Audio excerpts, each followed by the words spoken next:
The environment in which a sculpture is placed should be given great consideration.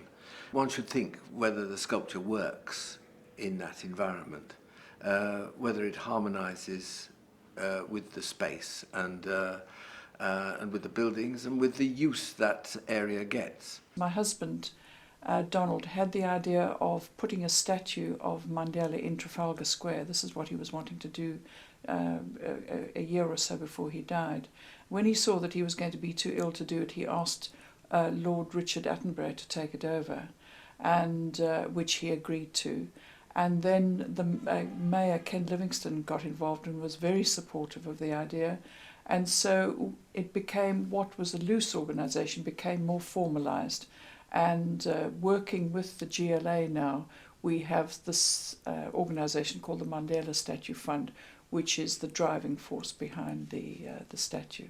When people start saying no and objecting to any aspect of this process, that's when a public inquiry comes about, because there is a so-called call-in when the Secretary of State, the government minister, is asked for an opinion as to whether this is something of wider public significance or whether it should just be dealt with at a local level.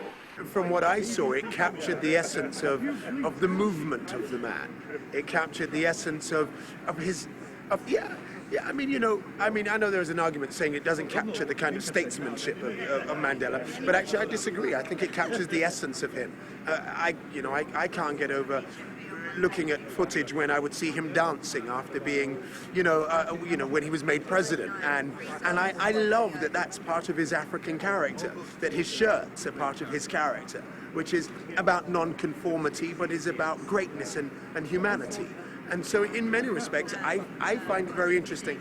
But also, I believe that the architect also did the Harold Wilson in Huddersfield, which I saw, I've seen when I've been in Huddersfield. But again, I found that to be a very striking piece of work. I find it to be an interesting piece of work that again, I didn't know Harold Wilson maybe in the way that I have a kind of image of Nelson Mandela. But I found it to be very striking, and I stopped and I stared at it and I started to think about the man, and I thought about the pipe. And so in a similar way, I think this artist has captured the essence of what I perceive to be the joyfulness of Mandela. English heritage is opposed to almost everything that will change the city, and you just can't freeze London in time. Otherwise, many of the great buildings we now have would never have been built. I mean, if you go back, St Paul's Cathedral was turned down 3 times by the city planning authorities on the grounds it was too tall. Now we think it's one of the greatest architectural buildings in the world. Back in its time, it was considered radical and new, and they wanted it to go away. We make 40% of this great city. There are only 5 black statues in London. 3 of them are inside, and 2 of them are public statues. One of Nelson Mandela, his bust on South Bank, and the other of Gandhi in Bloomsbury. Well, that's frankly woeful. We need more black public statues to reflect the fact that this is a great world city. There should be a place where this major figure stands in prominence, so that people will say, who is that and why is he here? And he's going to speak for peace and tolerance and against discrimination and so on, so that it becomes an important figure for the future, not just for now. Before you've got any sense of life and what society is about, you go and try and teach others. It seems ridiculous. People ought not to do it that way. But I did, and then I went into the army. So that was enforced life. I didn't agree with it. I didn't like it. I didn't like the wars we were fighting. We were fighting in Korea. We were fighting in Kenya, and in Malaya. All these places which were about exploiting populations for the benefit of the white inhabitants or owners of property and owners of industry. And British lives were being expended for that. Fenner Brockway did a huge amount to disentangle our colonial empire. What I like about it is such a good likeness. The way he's standing there with his arm raised up like that and his trousers lifted off above his shoes and the bundle of papers there, it's exactly as I remember him. So one of the reasons that I make sculpture with a left orientation is that it'll maintain their work and their characters in people's minds. That sculpture of Fenner Brockway, well, he was so very important in his time. At every major public meeting, be it CND or anything else, I mean, if it was left-wing, he would be on the stage as a principal speaker. Right into his 90s, he was still being called on. But as soon as he's dead, he would be forgotten. So he did an enormous amount during his time. He was a huge influence on me and my political attitudes. And it's one of the reasons that when I first decided that I was going to give my whole time to sculpture in 1981, he was the first subject I wanted to make a sculpture of. I made it for very little money, but it was so important to me to get that figure up in a public place, because if it's a bust, it usually goes indoors. But I like sculpture in the open. I think it expresses powerfully then, and it becomes the possession of everyone, you know, whether they like it or not. You really can't miss Fenner Brockway if you come into the gardens, as people mostly do, from the main road there. It's close to Conway Hall, with which he had a long connection. No, I think it is exactly the right place for him. Fenner Brockway was a member of this society for many years. We were all set to give him his 100th birthday when he sadly died. The statue was erected by the London County Council, and then when the London County Council was abolished, it was hoped that the local Camden would take on the maintenance of the statue, but they were not prepared to do so. Maintenance is the biggest single issue for any commissioning of new work, and that's also one of the things which has driven a move away from what we might consider traditional 3D sculpture memorials, because precisely that's the situation. They do break, they get graffitied, any number of things can happen to them. I would imagine that there was some settlement done at that time that works of that nature, some funds would have come out of the GLC's resources to provide a bit of an endowment. Anyhow, when the gale came along, the big plane tree on the corner was blown over, and that smashed the pedestal and broke up the statue to some extent. The artist, who in fact came to retrieve the statue so that he could take it away to his workshop to repair it. And we launched a fund to pay the, I think, £4,000 that he required to solder the piece, braze it together again. And anyhow, and then the statue is to be erected, but we're still short of the money. It came to the notice of the lady whose name is on the back of the statue. She offered to pay the balance of the money that was needed to repair the statue and the plinth. The reason why she was doing that, because her father was in prison with Fenner Brockway during the First World War because they were both conscientious objectors. A maquette is a small model of the idea that the sculptor has in mind. It is not definitive in all its detail. I feel it shouldn't be, because in making the sculpture there should be more in developing the sculpture that goes into that than has been shown in the small model. So it is the essence or the ethos of the idea It's the spirit of it. First of all, I had to make a turntable which would be strong enough to support the sculpture and to actually screw the steel armature into. So you see there's a good thickness in that block there to attach the steel screws that hold the tubular steel armature in place. In small sculpture it can be aluminium, which is, you can bend it easily, but it has a certain strength, enough to support clay on a small model. But with this, you've got to make a very strong welded steel armature and, and then paint it so that it won't rust furiously under the moist conditions of having clay all over it. It's not solid clay, it's got a core of very light polystyrene or polyurethane material, and then you cover it with about 2 inches of clay, 2 inches thickness of clay. It has to be of sufficient consistency to not be sticky. So I should be able to put my thumb in it like that and lift it away, and it'll give my thumbprint. Yet it's very, very soft and plastic. And if I roll it, this is a very, very plastic clay. If I roll it, it won't crack. But if it was drier, it would. So this is very nice consistency for modelling.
In 1988, somebody approached me, it may have been Ian himself, I can't remember, saying that Ian, who was a very politically committed artist, wanted to do a bust of me. So I went to his studio in Battersea. It was just a sort of exhibition of radical, progressive people, and it was an inspiration just to go there and see it.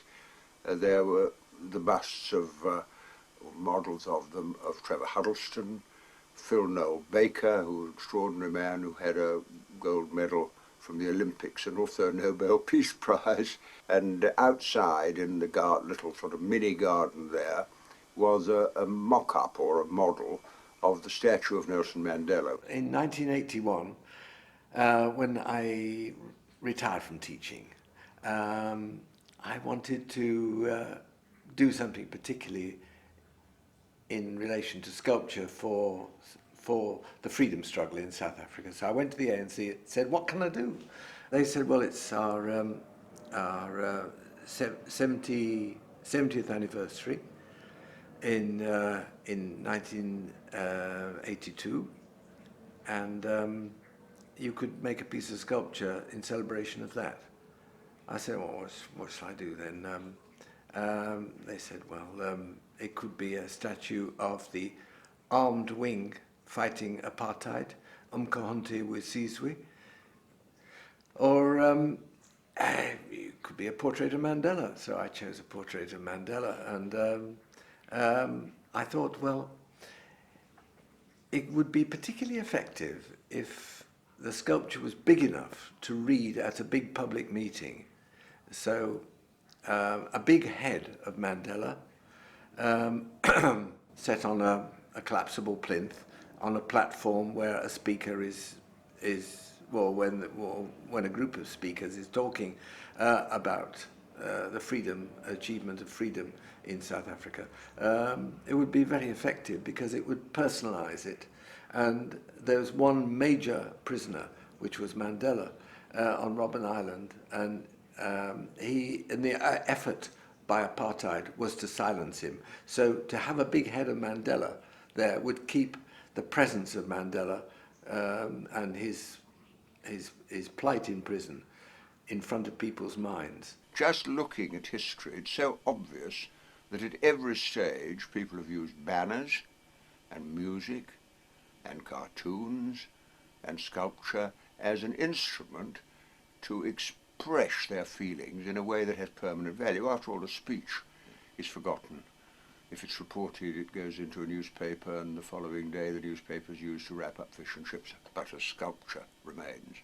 And you see, during the great apartheid struggle in South Africa, the music was so important. If you take the International or the Red Flag, I mean, they inspired people. And it's not just the left that uses them. After all, the king or queen have massed bands of soldiers marching and counter-marching and so on. So music and art have a very important part to play. And Ian's contribution was he recognised and understood that and felt it in himself, and it moved him to devote his work to the celebration of those great events. So I made this head designed to fit into the back of a Ford Escort van with no more than 1 inch clearance in any direction. So it just slid in. And this was used many times, really. Commonwealth Conference, not the Commonwealth, at the Commonwealth Society in Northumberland Avenue, when Archbishop Trevor Huddleston and various other speakers, very important speakers, were there. At the Alexander Palace, on 2 or 3 occasions, I can't remember which now, and many other meetings. And then eventually the effort of putting it into this van, and it fell off a bit. So this was coming up to 1984, and then the GLC had a year against racism. So I offered it to the GLC to use effectively for that purpose. And they said, well, we would like it on permanent display, and somewhere, think of a place, find a place. So they proposed various areas, and I looked at them, and eventually came to this position against the white wall of the festival hall. Well, it had to be unveiled, and Neil Kinnock with Oliver Tambo and Mandela's daughter came and stood beside the plinth, and Oliver Tambo unveiled the sculpture. And there was a very big occasion created by the GLC. It was joyous. This was a resin bronze. It looked in all respects like a bronze, but it was really a glass fibre construction, very lightweight. After a time, it was discovered that it wasn't true bronze, that by tapping it, it didn't make the right sound. And I suppose the British National Party discovered this and made the decision to smash it. They did so by knocking a large hole into the face and then painted on the white Portland stone wall of the festival hall, "Black Murderers Out of Britain," in dribbly 4-inch wide black paint. I repaired the bust. Tony Banks gave me some good advice. He was chairman of the GLC. He said that if you repair something when the damage takes place, if you repair it immediately, it will be less likely to suffer the same damage, or eventually the damage will deteriorate. The desire to damage it will deteriorate. So I repaired it. I did so because I had a mould in the studio, expecting that it would suffer damage, and that the mould, by taking castings from the mould of the area that was damaged, I could stitch it back into the sculpture. I was annoyed because of the amount of time it took to repair it, but I mean, it's when you've got a challenge like that, there is a pleasure in meeting that challenge and being able to put it back exactly like it was without any deterioration. Suppose if swinging a sledgehammer at that height, you can't get much higher up. So it was usually the mouth area that was badly smashed through. Because they had smashed it so many times and seen it repaired so many times, they realized that fiberglass burns. So they covered it with rags soaked in petrol, very likely, and set light to it at 5 a.m. one morning, and it was completely burnt to cinders next day. The manager of the festival hall, whose name was John Gill, approached the Arts Council and pressed them to renew this statue because the mould for it existed. And after that it was cast in bronze, and in a relatively short space of time it was put back on a higher plinth, making it just a little less accessible to those who wanted to damage it. But even there, the British National Party did their best to destroy it, thinking that once again it had been recreated in glass fibre. They tried again to burn it, but of course they made a fearful mess, but it didn't burn, and it stands there today.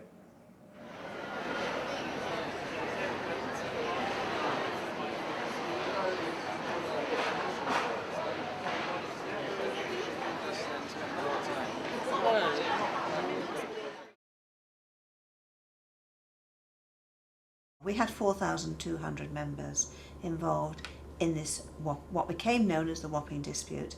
It was a dispute between Sogat, the union I represented as General Secretary, and Rupert Murdoch from News International, who had at that time 30% of the total national newspaper distribution in the UK, so the dominant player in newspapers. And it was about a move of production from what was then Fleet Street, which was the heart of newspaper production in London, out to Wapping. A lot of our meetings were in John Marshall Hall, just south of the river, down in Blackfriars. Very strong print area. And this is on the wall in the hall. And I think that Ian has really, really captured the brutality of that dispute. As you see here on the left-hand side, the riot police almost looking like Nazi guards with their helmets on and on mounted horse. Many mounted police took part in the marches that we had, and some dreadfully terrifying incidents. And what Ian has captured there, and you see the picket member, the marcher, cowering and holding his arm above his head to protect himself from this brutality that was no doubt there. I observed a lot of it myself, about what was a straightforward industrial dispute.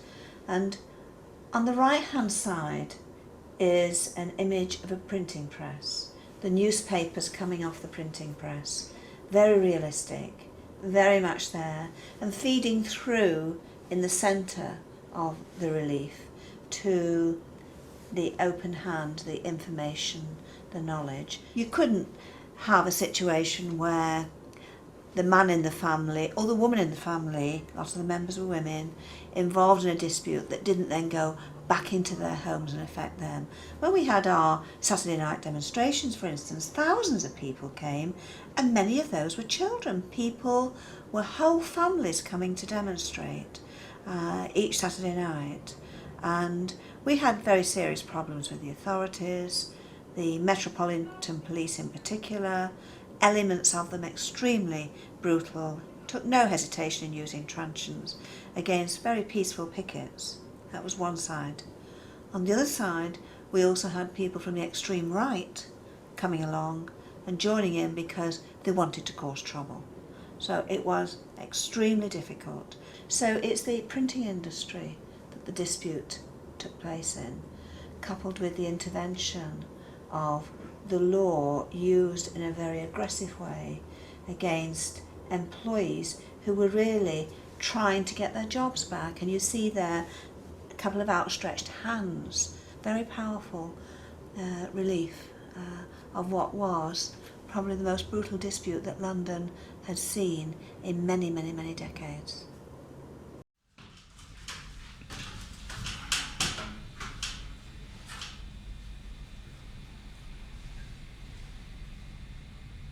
For a world square like Trafalgar Square, that Mandela should go more centrally, perhaps to face the other Nelson, who was great in his time, but really we are no longer, or I think we should no longer be thinking of military options to straighten the world out. We should be using our influence and our statesmanship to direct the policy of the world into a safer place. It's not just a memory, it is a depiction of his life gestures and his life expressions. But it is appropriate that since Britain was so slow to impose sanctions, as a matter of fact, it never did. And one of the things that struck me when I first went to Pretoria was that the British embassy is inside the compound of the government. So in many ways, Britain was the strongest Western force perpetuating apartheid in South Africa. I mean, the force with the most strength, that gained the most from apartheid and African exploitation was Britain. And Britain would not break those substantial business, political and military ties with South Africa, even to free the country. And so Mandela's freedom came in spite of Britain, in many ways in spite of the U.S. The biggest demonstration took place at Trafalgar Square with Bishop Huddleston. And so now to see Mandela still alive and see him in somebody emblazoned in this sculpture is just a very gratifying feeling.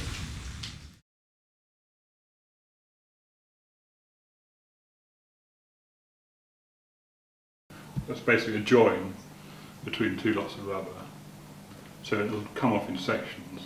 We cast in sort of, I don't know, probably 3 or 4 quite big pieces or maybe more pieces, and then they're welded together. And then there's a lot of work, what's called chasing the metal, which is basically cleaning it up and making good the joins between the various pieces. And getting the surface just right. And then it's patinated, which is chemical colouring. So you can decide what colour you want the bronze to go by using different chemicals. The trouble with art is that it is a product for investment, and where people like to put their money and feel that it won't depreciate if they make the right choice. So I don't like art used in this way. My ideal really is to create public sculpture, something which is part of our society, that its concerns are with society, that it's valued by, particularly that it's valued by society, and that it civilises the environment in which we live. On the 4th of July, the President of the European Parliament, Josep Borrell, made a declaration in which he referred to the 70 years that have passed since the coup d'etat of General Franco. In this declaration, Josep Borrell pointed out that with this coup d'etat, great hopes were dashed for democracy and necessary reforms in Spain. Among other things, President Borrell emphasized that the Spanish Civil War was also the prelude to the Second World War. For my part, I should like to add that sacrifices had not been in vain. I think that today I can say the same to those who in 1936 went from other countries to Spain to fight as volunteers to defend a republic abandoned by other Western democracies, fearful of a Nazi Germany and fascist Italy, that however had no reservations in helping Franco's troops. Over many years, Spain has suffered, very much like those of you who fought for the liberty of Spain and sacrificed their youth and even their lives. Often when I come here on my way to having bits and pieces put together in St Thomas's Hospital, I pass by here and stand and watch people coming past this wonderful memorial and think that every time how lucky we have been to have had such a wonderful sculptor who has produced not only such a historical monument, but artistically adds to the beauty of this London of ours. There are a number of lines engraved on that memorial, one of them by a great poet, Cecil Day Lewis, entitled The Volunteer. Tell them in England if they ask, what brought us to these wars? To this plateau beneath the night's grave, manifold of stars. It was not fraud, nor foolishness, glory, revenge, or pay. We came because our open eyes could see no other way.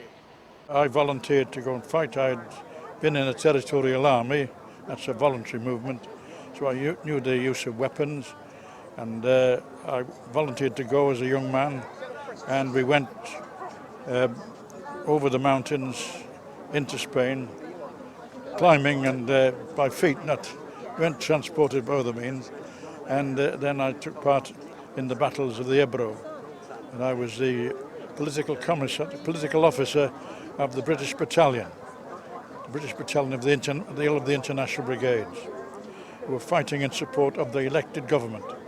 He did us proud. It's a very fine sculpture, but of course it's a very fine cause to remember. It's important to keep alive the memory of those of us who fought, because many were killed, of course, and many, like me, I was wounded, fighting for what we thought was a just cause, still think that, of freedom in Spain against fascism, which was then running over Europe. Mussolini and Hitler backed General Franco in trying to take over Spain for the fascists. And if that had happened, it would have set back the forces of progress in Europe. So it's vital. And some of us had to be prepared to sacrifice our lives to demonstrate it was worth fighting against fascism. Well, it's a memory, a personal memory, because we never missed it until my husband wasn't able to do it. And it was that wonderful comradeship of the old men who'd get here, come what may, you know. I discovered some Victorian modelling tools at a foundry once, and the foundry gave me them because the old lady who'd left them had died, and she'd left them on their hands. One of them was a smaller version of this, and because the small tool was so effective, I made a larger one, which was this. And this is made of laburnum, and another very, very fine grain wood. And I found this so marvellously effective. You see, what it is, it's your thumb really. It's the thumb, the effectiveness of your thumb. So instead of using a thumb, you can use that and spread the clay over the surface with that. So because that's been so effective, I thought, well, I'll make an even bigger one. So this is it. And this is very good too, for creating, if you want to make a cavity with that, you break into the clay with that, and a cavity is created quite quickly. And this, of course, has the beautiful control of what I found I could achieve with that. Barbara Castle was a wonderful person. She was one of my heroines. I'm Mancunian. Barbara, for many, many years, was the MP for Blackburn. I was privileged to speak at her 80th birthday party. She was a real awkward cuss. But then if she'd not been awkward, she wouldn't have made the progress that she did. I mean, Secretary of State for Transport, but couldn't drive. She was the one that brought in the breathalyzer, years ahead of its time. Barbara was a fiery redhead in the 1930s, and passionate believer in justice and in women's rights, of course, was elected to Parliament. She was there when I got there in 1950. I think she probably elected in 1945. Then, later on, when Harold Wilson became Prime Minister, he put her in the Cabinet. And, of course, her final achievement, and it was a formidable one, was to introduce the provision that pension should be linked to earnings. And that was abolished by Mrs. Thatcher, cost the average pensioner family £30 a week. The Labour government under Blair never restored it, and the bust of her is a very powerful one, almost tortured with her passionate belief in things, and it's rather special because it doesn't show her in a glamorous way, but she was a very glamorous woman, but it shows her as a campaigner, a head to one side and a mouth open, and it's one of Ian's greatest busts, in my opinion.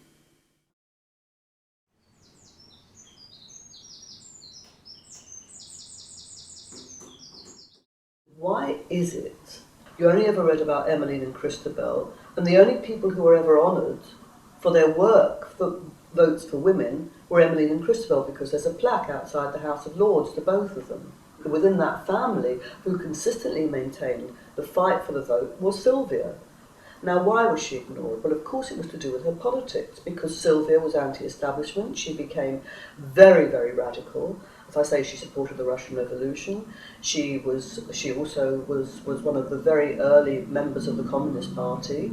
She didn't stay in the Communist Party, but nevertheless she was part of those groups that helped to form it.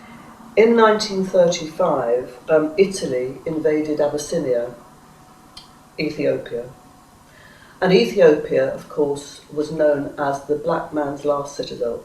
It was the only country which hadn't been fully colonised, even though the Italians had tried to colonise it in the 1890s. Sylvia set up a newspaper called the New Times and Ethiopia News, which she continued to publish really for the next 20 years.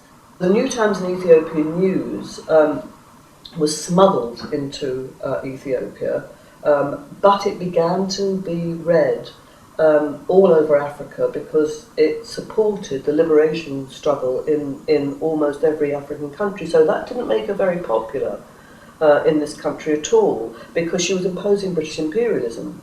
Well, Sylvia Pankhurst never got the coverage of her mother and her sister because they were respectable. And Sylvia was a passionate radical. See, my experience of social progress, very simple. If you come up with a good idea like votes for women, to begin with, it's ignored. If you go on, you're absolutely stark, staring mad. If you go on after that, you're very, very dangerous. Then there's a pause, and then you can't find anyone at the top who doesn't claim to have thought of it in the first place.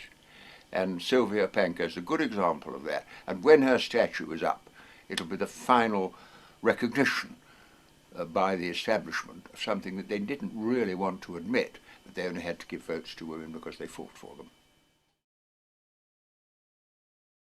When you're getting a sculpture going, you can produce a maquette, but it takes a very long time for funding and the right organisation to be constructed to get it going. And the thing elapses for years sometimes before it actually, before you actually get the go-ahead.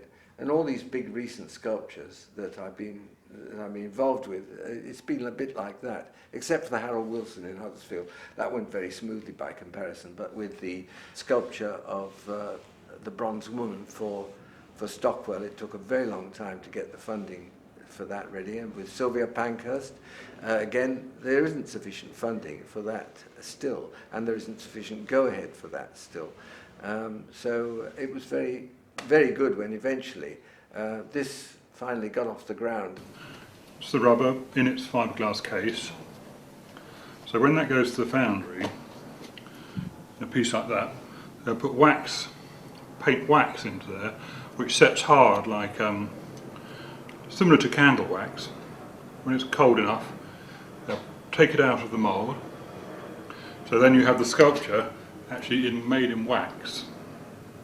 And then they take that wax sculpture and they invest that in sand. Then they melt the wax away, and then they replace the wax with bronze. My husband organised for him to fly to South Africa and to go to Nelson Mandela's home in the Transkei, which is where I come from and where my husband came from as well. And so he went there, and Nelson had been approached and said yes, he would sit for this. And so apparently he did sit for this, but Ian said it was rather difficult because apparently he normally puts people on a kind of a turntable so he can move them around. But Mandela has got some problems with his feet and lower legs and wanted to just sit in one place. So Ian had to keep running round him all the time, which made his work a little bit harder. Also, I said to him, because, you know, Nelson is sitting there being very patient and, you know, what about his work, his daily work? And he said people were coming in all the time and talking to him about things. So he wasn't sitting dead still. He was, you know, dealing with things, which apparently didn't distract Ian at all. I think Ian felt very privileged to be there and doing it, actually. It should have been put on the National Gallery facing Nelson's column. Now we're working with Westminster Council again. The Mayor has control over Parliament Square, and we very much would like the statue to go somewhere in Parliament Square. There are negotiations going on at the current time with the GLA to find out where exactly in Parliament Square it might go. You can take an anti-racialist attitude in your life, but you know, bubbling underneath, there is some residue that's passed on from your parents maybe, or from your grandparents, or from people you've met in the past, or when you were a kid. And it's there, and that's why it takes generations to get rid of such negative attitudes as racialism.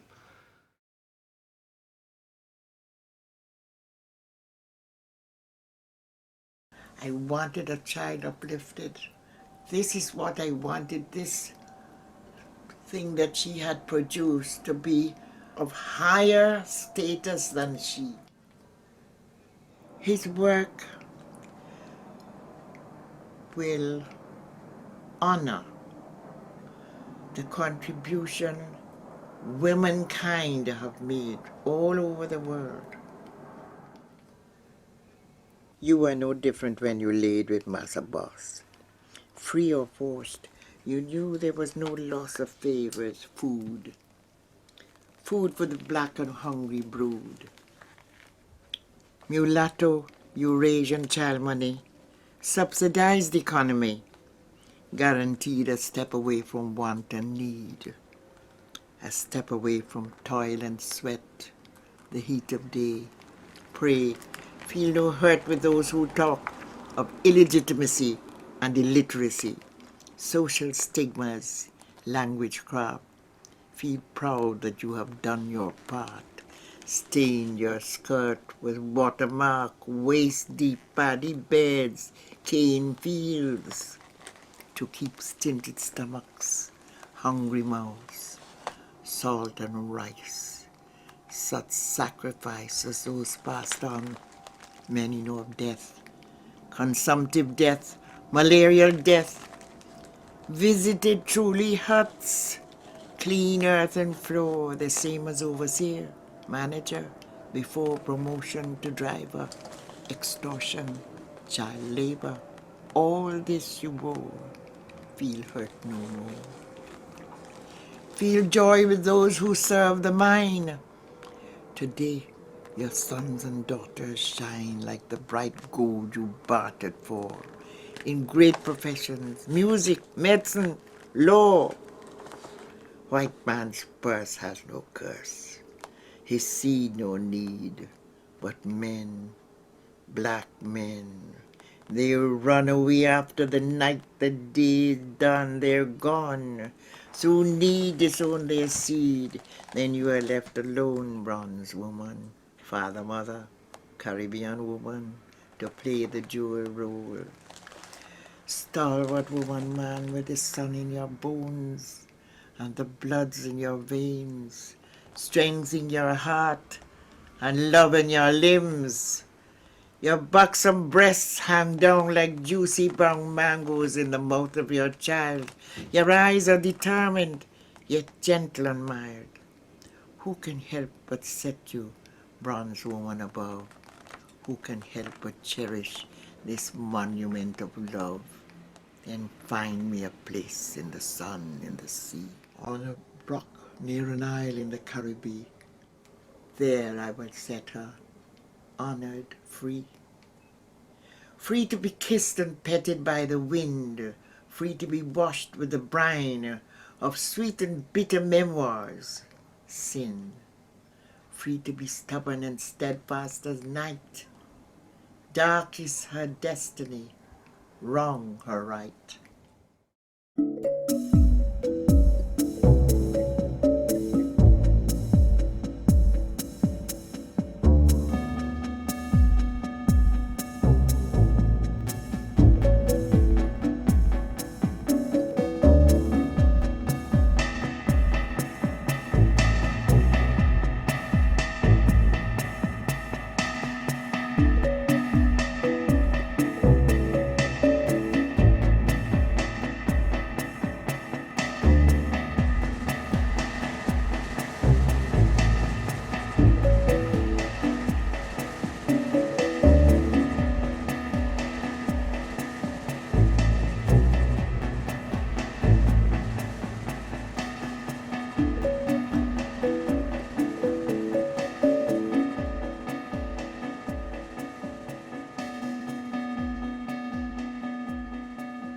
I mustn't touch it anymore, it's finished, that's it.